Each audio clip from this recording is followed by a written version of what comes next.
നമസ്കാരം. നിരന്തരം നുഴഞ്ഞുകയറ്റങ്ങളും ഭീകരാക്രമണങ്ങളും അസമാധാനം വിതയ്ക്കുന്ന താഴ്വരയായി കശ്മീർ മാറിയതിന്റെ വാർത്തകളാണ് പുറത്തുവരുന്നത്.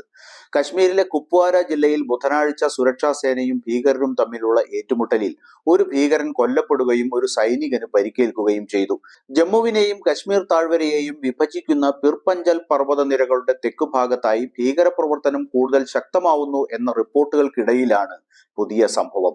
കുപ്വാരയിലെ കോവട്ട് പ്രദേശത്ത് ഭീകരരുടെ സാന്നിധ്യത്തെക്കുറിച്ചുള്ള പ്രത്യേക വിവരത്തിന്റെ അടിസ്ഥാനത്തിലാണ് ജമ്മു കശ്മീർ പോലീസും സുരക്ഷാ സേനയും സംയുക്ത തിരച്ചിൽ ആരംഭിച്ചത്. ലോലാബ് താഴ്വരയിലെ ചലനങ്ങൾ കൃത്യമായി നിരീക്ഷിക്കുന്ന ആർമിയുടെ ദിവാർ ക്യാമ്പിന് സമീപമാണ് വെടിവയ്പുണ്ടായതെന്നാണ് സംഭവത്തെക്കുറിച്ച് അറിയുന്നവരെ ഉദ്ധരിച്ച് ഹിന്ദുസ്ഥാൻ ടൈംസ് റിപ്പോർട്ട് ചെയ്തത്. ലോലാബിനെ ബന്ദിപ്പോര, ബാരാമുള്ള ജില്ലകളുമായി ബന്ധിപ്പിക്കുന്ന വനമേഖലയാണ് ഇത്. എന്നാൽ ജമ്മു കശ്മീരിലെ ഇന്ത്യ പാകിസ്ഥാൻ അതിർത്തിയായ നിയന്ത്രണ രേഖയ്ക്ക് കുറുകെ നുഴഞ്ഞു കയറിയ ശേഷം ഒരു ജില്ലയിൽ നിന്ന് മറ്റൊന്നിലേക്ക് കടക്കാൻ തീവ്രവാദികൾ ഈ വഴിയാണ് ഉപയോഗിച്ചു വരുന്നത്. 24 മണിക്കൂറിനിടെ കശ്മീരിൽ നടക്കുന്ന രണ്ടാമത്തെ ഏറ്റുമുട്ടലാണിത്. ചൊവ്വാഴ്ച നിയന്ത്രണ രേഖയ്ക്ക് സമീപം പുഞ്ച് ജില്ലയിൽ നുഴഞ്ഞുകയറ്റ ശ്രമം സൈന്യം പരാജയപ്പെടുത്തിയപ്പോൾ ഒരു സൈനികൻ വീരമൃത്യു വരിച്ചിരുന്നു. ഇതിന് പിന്നാലെ വിവിധ മേഖലകളിൽ സൈന്യം പുനഃപരിശോധനയും സുരക്ഷയും ശക്തമാക്കിയിരുന്നു. കുപ്വാരയിലെ കേരൻ സെക്ടറിൽ നുഴഞ്ഞുകയറ്റ ശ്രമം സൈന്യം പരാജയപ്പെടുത്തുകയും 2 ഭീകരരെ വധിക്കുകയും ചെയ്തതിന് ദിവസങ്ങൾക്ക് ശേഷമാണ് മേഖലയിൽ വീണ്ടും ഏറ്റുമുട്ടൽ നടക്കുന്നത്. ജൂലൈ 14-ന് കേരനിൽ മറ്റൊരു നുഴഞ്ഞുകയറ്റ ശ്രമം സുരക്ഷാ സേന പരാജയപ്പെടുത്തിയപ്പോൾ 3 ഭീകരർ കൊല്ലപ്പെട്ടിരുന്നു. ഭീകരാക്രമണങ്ങൾ വർദ്ധിക്കുന്ന സാഹചര്യത്തിൽ മേഖലയിൽ കനത്ത ജാഗ്രതാ നിർദ്ദേശം നൽകിയിട്ടുണ്ട്.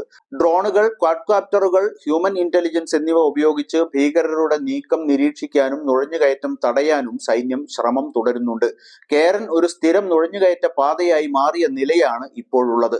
ഈ വർഷം ജമ്മുവിലെ 6 ജില്ലകളിൽ നടന്ന ഒരു ഡസനോളം ആക്രമണങ്ങളിൽ 12 സുരക്ഷാ ഉദ്യോഗസ്ഥരും ഒരു വില്ലേജ് ഡിഫൻസ് ഗാർഡും 5 തീവ്രവാദികളും ഉൾപ്പെടെ 28 പേർ കൊല്ലപ്പെട്ടുവെന്ന് കണക്കുകൾ വ്യക്തമാക്കുന്നുണ്ട്. ജമ്മു കശ്മീരിലെ പുഞ്ചിൽ ഭീകരരുമായുള്ള ഏറ്റുമുട്ടലിൽ സൈനികന് വീരമൃത്യു വരിക്കേണ്ടി വന്നു. ലാൻസ് നായിക് സുഭാഷ് ചന്ദ്രറാണ് വീരമൃത്യു വരിച്ചത്. നിയന്ത്രണ രേഖയ്ക്ക് സമീപം നുഴഞ്ഞു കയറാനുള്ള തീവ്രവാദികളുടെ ശ്രമത്തെ സൈന്യം പരാജയപ്പെടുത്തി. ചൊവ്വാഴ്ച പുലർച്ചെയാണ് ഏറ്റുമുട്ടൽ ഉണ്ടായതെന്ന് അധികൃതർ പറഞ്ഞു. തീവ്രവാദികളുമായി സൈന്യം ഏറ്റുമുട്ടിയെന്നും നുഴഞ്ഞുകയറ്റ ശ്രമം തടഞ്ഞുവെന്നും സൈനിക വക്താവ് ലഫ്റ്റനന്റ് കേണൽ സുനിൽ ബർത്വാൾ പറഞ്ഞു.